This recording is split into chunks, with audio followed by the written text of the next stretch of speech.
हर हर महादेव। कैसे हैं आप लोग। सावन की ढेर सारी शुभकामना। बाबा भोलेनाथ का आशीर्वाद आप सभी पे बना रहे, यही मेरी कामना है।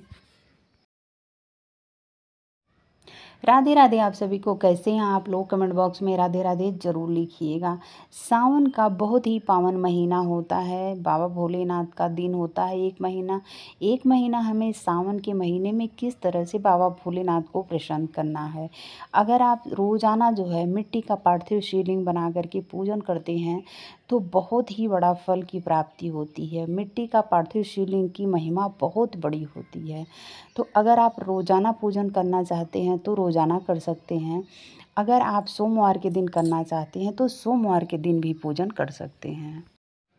चलिए आज आप लोगों को मिट्टी के पार्थिव शिवलिंग का पूजन करना मैं घर पे बताती हूँ कि सावन के महीने में हम किस तरह से जो है पूजन मिट्टी के पार्थिव शिवलिंग का कर सकते हैं। इस तरह से आप किसी भी गमले, तुलसी के गमले के अलावा आप किसी भी गमले से मिट्टी ले लीजिएगा और लेने के बाद उसमें थोड़ी सा गंगा जल डाल के भिगा के आप इस तरह से छोटा सा शिवलिंग जो है बना सकते हैं। अगर आप गमले में पूजन करना चाहते हैं, जैसे मान लीजिए कोई गमला है उसमें आप पूजन करना चाहते हैं तो आपको जलाधारी बनाने की ज़रूरत नहीं है। अगर आप इस तरह से कोई थाली हो, कोई बर्तन में आप करना चाहते हैं तो जलाधारी उसमें बनाई जाती है।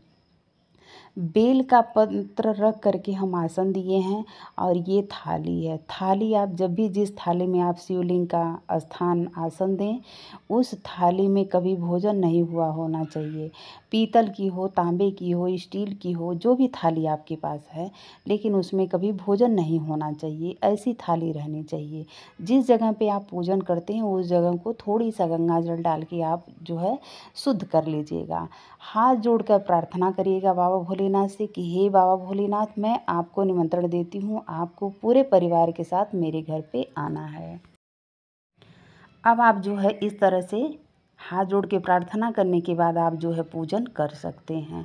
अगर आप रोज़ पूजन करना चाहते हैं तो आप कोई बहुत ज़्यादा सामग्री की ज़रूरत नहीं है। पहले हम जल से जो स्नान कराएंगे, इसके बाद जो है हम दूध से स्नान कराएंगे। ध्यान रहे कि जब आप दूध से स्नान कराते हैं तो वो दूध जो है गाय का दूध होना चाहिए और कच्चा दूध होना चाहिए। वही दूध जो है हम बाबा भोलेनाथ को जो है अभिषेक पे गिराएंगे। आप चाहें तो पंचामृत से भी स्नान करवा सकते हैं। दूध, दही, घी, शहद, शक्कर का पंचामृत होता है। अब इसके बाद हम फिर जल गिराएंगे। जल गिराने के बाद जो है हम वस्त्र रूपी कलावा चढ़ाएंगे। अगर आप नियमित रोज़ सावन भर पूजा करते हैं तो आप वस्त्र रूपी कलावा ही चढ़ाइए। अगर आप मान लीजिए सोमवार से सोमवार के दिन पूजन करते हैं तो आप कोई वस्त्र ले लीजिए, जैसे सफ़ेद धोती हुई, चाहे जो भी आपके सामर्थ्य के अनुसार है वैसा वस्त्र ले करके आप जो है पंडित जी को दान दे सकते हैं, चाहे किसी मंदिर में भी दान दे सकते हैं। तो हमने वस्त्र चढ़ा दिया। इसके बाद अब हम चंदन लगाएंगे। चंदन ये सफ़ेद चंदन है। आपके पास अगर नहीं है तो आप पीला चंदन भी लगा सकते हैं, गोपी चंदन भी लगा सकते हैं। वैसे बाबा भोलेनाथ को भस्म बेहद प्रिय है। अगर आपके पास भस्म है तो आप भस्म भी लगा सकते हैं। बाबा भोलेनाथ के लगाने के बाद जलाधारी पे हम लगाएंगे और जो चारों तरफ की जलाधारी रहती है वो माता पार्वती का स्थान रहता है, वहाँ भी हम लगा दिए। इसके बाद जो है अब हम चावल चढ़ाएंगे। अक्षत बहुत ज़रूरी होता है चढ़ाना। कहते हैं कि अक्षत चढ़ाने से हमारे घर में कभी अन्न की कमी नहीं होती है।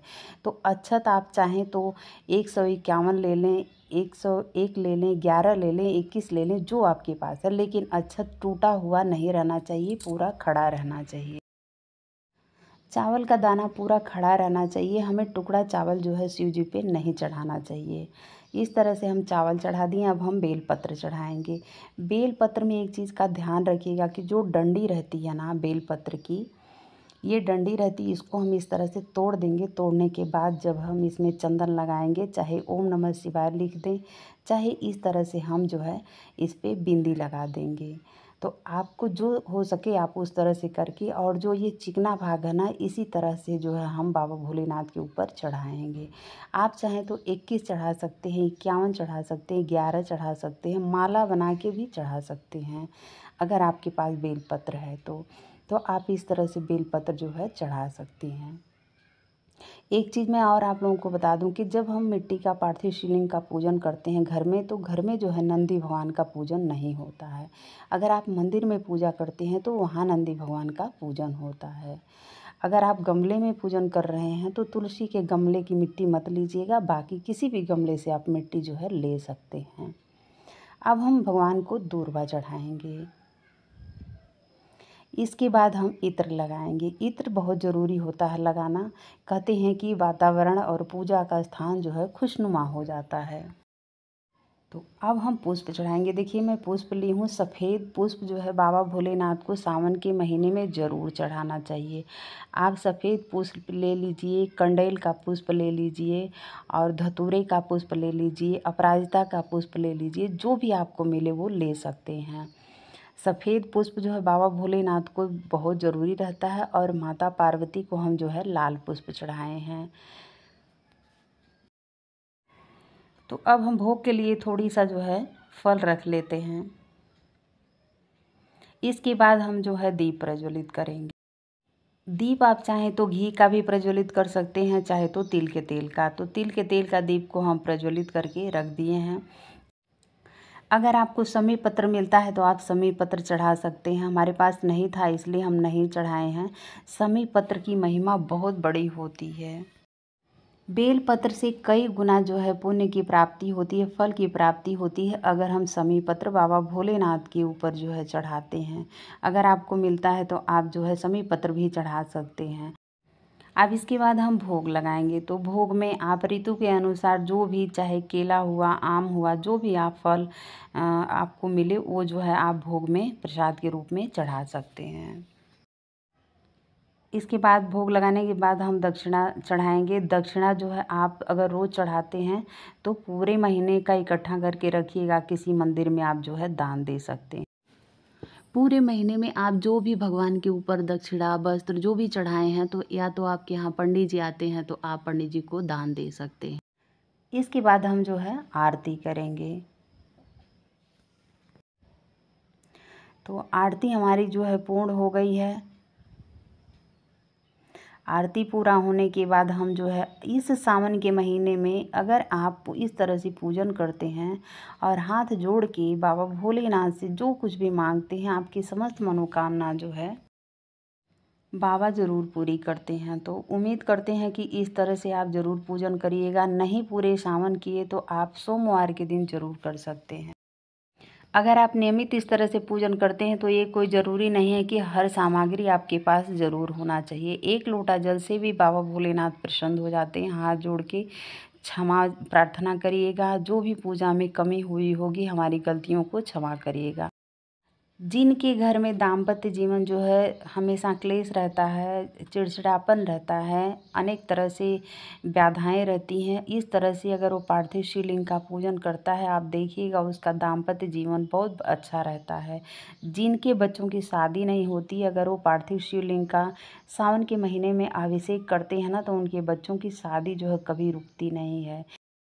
तो तुरंत हमें विसर्जन भी करना है, दक्षिणा निकाल देते हैं, इकट्ठा रखेंगे पूरे सावन के महीने की। इसको जो है हम और इसके बाद जो है प्रसाद जो चढ़ाए हैं वो जो है अपने पूरे परिवार में बांट के हम जो है प्रसाद के रूप में ग्रहण कर लेते हैं। तो वीडियो के लास्ट में आप लोगों से एक रिक्वेस्ट है कि अगर हमारी जानकारी आप लोगों को ज़रा सा भी अच्छी लगी तो हमारे चैनल कुसुम के गौरी गोपाल पे जाइए, आप लोग वीडियो को देखिए। वीडियो पसंद आए तो हमारे चैनल को 100 लाइक तो ज़रूर करिएगा। और अगर वीडियो ज़रा सा भी पसंद आए तो सब्सक्राइब करना बिल्कुल मत भूलिएगा। बेल आइकन के प्रेस को ज़रूर टच करें ताकि जो भी मैं पूजा के निमित्त, तीज त्यौहार के निमित्त, भक्ति के निमित्त जो भी वीडियो अपलोड करती हूँ आप लोगों तक उसका नोटिफिकेशन ज़रूर पहुँचे। इस तरह से हम विसर्जन करके हाथ जोड़ के क्षमा प्रार्थना करेंगे। अपने परिवार की सुख समृद्धि के लिए हाथ जोड़ के बाबा भोलेनाथ से हम जो है कामना करते हुए आशीर्वाद मांगेंगे और इस जल को जो है हम उसी गमले में डाल देंगे जिस गमले से हम मिट्टी निकाले थे। तो अगर आप भी इस तरह से पार्थिव शिवलिंग का पूजन करना चाहते हैं तो बड़े आराम से हमारी वीडियो देख सकते हैं और कर सकते हैं। अगर हमारी जानकारी अच्छी लगे तो आप अपने फ्रेंड में, दोस्तों में, परिवार में शेयर ज़रूर करिएगा। राधे राधे। मिलते हैं नेक्स्ट वीडियो में एक नई जानकारी के साथ।